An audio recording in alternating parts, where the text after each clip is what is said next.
So you say we started talking about locus, however you say it, and we saw things like locus of a point moving a fixed distance from another point. They gave us a circle.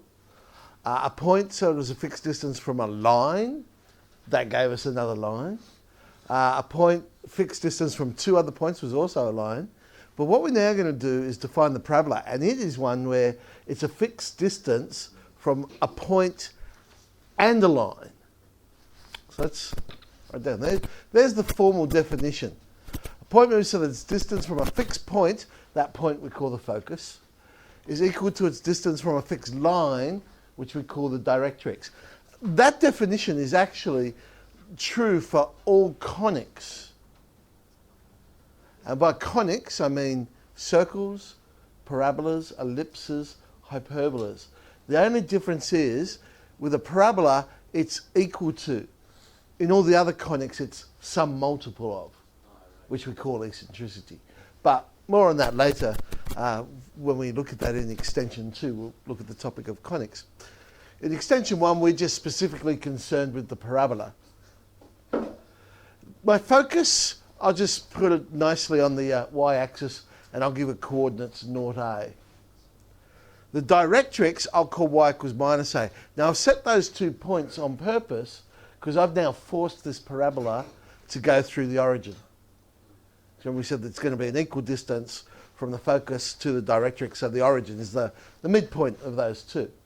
So my parabola, I know, will go through the origin. There it is. But of course, there are other points that would satisfy. There's one over there. Oh, and there's one over there. Oh, look, there's one. And another one. There we go. So this particular parabola I've drawn is quite a shallow parabola, but it is still a parabola. Okay, let's come up with the equation based on our definition. Random point, there it is, xy we'll call it. We know its distance, that was probably a bad choice for p, that looks horizontal, doesn't it? You know, that's just a coincidence. We don't know that's horizontal. We want the distance from xy to 0a. However, distance to the directrix, that has to be a vertical distance, because distance from a point to a line, always perpendicular distance we're talking about. So the coordinates where it meets the directrix have the same x value, but obviously the y value is minus a. Okay, so the distance from p to s is the same as the distance from p to m. Substitute into our distance formulas. Square both sides. Let's tidy up. Now, expand out the y minus a squared and the y plus a squared. We get some cancelling happening. And we end up with this. X squared equals 4ay. X squared equals 4ay. Now, fortunately, we don't have to derive that each time. So our basic parabola is x squared equals 4ay. All parabolas in that form, its vertex will be at the origin. The focus will be 0a. The directrix will be y equals negative a. And another term we have is focal length. Focal length is a. It's always positive, of course, because we're talking about a distance. So focal length is always positive. All right. So here we have a parabola, x squared equals 32y. Let's find all those features. So I guess this sort of question is more what you'd see in a two-unit paper, where you'd say x squared equals 4ay. Oh, okay. Well, I've got x squared equals 32y, so 4a is 32. Once we've worked out a, we then pretty much get all the other pieces of information. Focal length is 8 units. Now, I'm just drawing a little diagram to the side just to make sure. Vertex, 0, 0. We know that.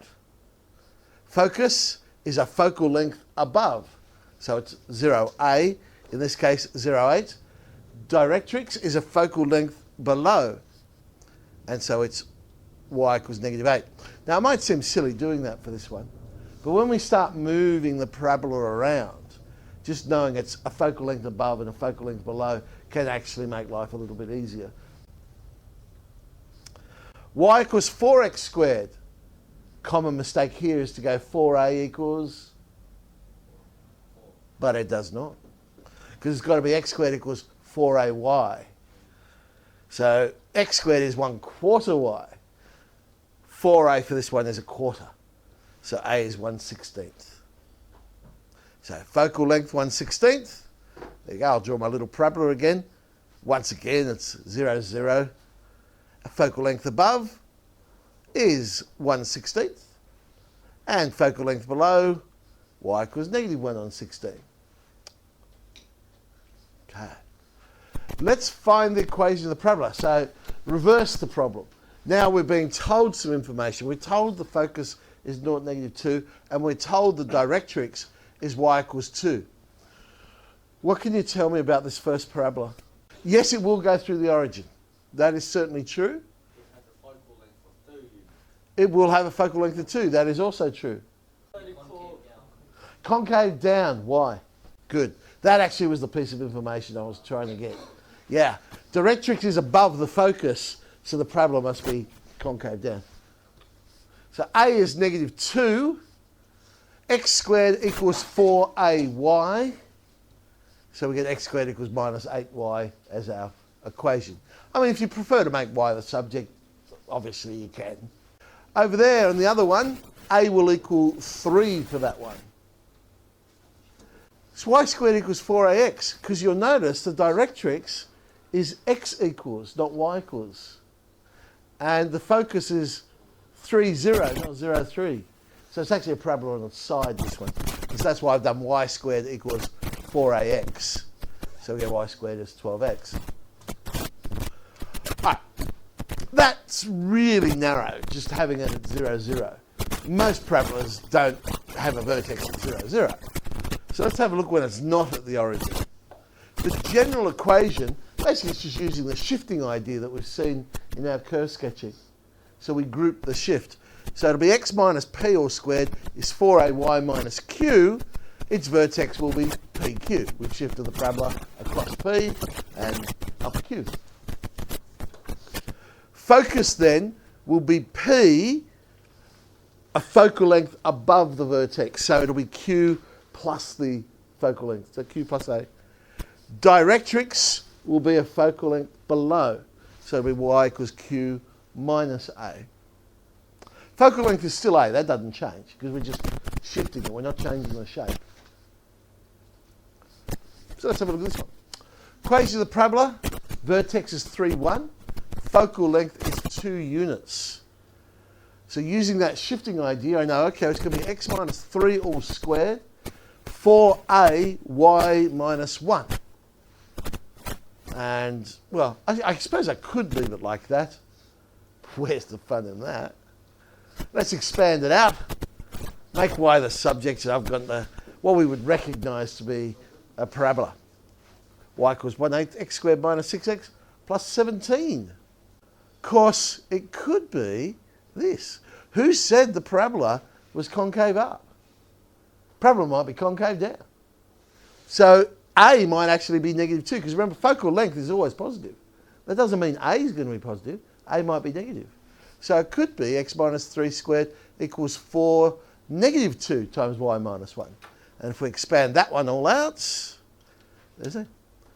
But hang on a sec. Who said it was a parabola that was concave up or concave down? It might be a parabola on its side. So it could be y minus 1 squared equals 4a x minus 3. Expand that one all out. And there we go. But hang on. Who said a was positive? It could be y minus 1 squared is 4 times -2 times x minus 3. Expand that one out. And actually, there would actually be an infinite number of solutions. Because I've just done like when the parabola's like concave up, concave down, or on its side. But hey, the parabola might be at an angle. Oh, no. Don't worry, we're not going to do those ones. What about if the focus is 2/8 and the directrix is y equals 10? How many possible parabolas could we have this time? No, just one. Just one in this case, because we've got a directrix which is horizontal. So we know it's either concave up or concave down. I'm going to draw a picture. There's my concave down parabola. I know the focal length above the vertex is y equals 10. Don't know what that focal length is yet. But a focal length below is 2/8. So I know 2 focal lengths will go from 8 to 10. So 2a is 2, in case you haven't worked that one out. A is 1. Well, actually, more correct, A would be -1 because it's concave down. Focal length would be 1, but our A. So vertex is 2, 9, we know that. So we have a shift to 2, 9. So x minus 2 squared is, well, I've put the negative out the front, but -4, 1, y minus 9. Expand out, collect terms, there we go. We're going to find the vertex, the focus, the focal length, the directrix of this one. 12y is x squared minus 6x minus 3. I need to get it in the form x squared is equal to 4ay, but there is going to be some sort of shift happening. Point is, I know the coefficient of x squared has to be 1, which it is, so that's fine. So let's just write it down. I'll complete the square on the x squared minus 6x. I'll get the horizontal shift that way. So we'll get x squared minus 6x. I'll just throw the 3 on the other side. Half the coefficient of x, -3. So we'll be adding 9 to both sides. Now on the left-hand side, I want it to be in the form 4ay. So basically I want to factorise out the coefficient of y. Well, that's nice. 9 and 3 is 12. So we get 12 outside of y plus 1. It's now in a format that I can read all this information off it. So I know 4a is 12. Wow. A is 3. Okay, we got focal length. We know the vertex shifted 3. Down 1. Vertex is 3 minus 1. Okay. Draw myself a little picture over here. So vertex is 3 minus 1. Focus is a focal length above. So that'll be 3, 2. Directrix, focal length below. So that'll be y equals -4. Practical one.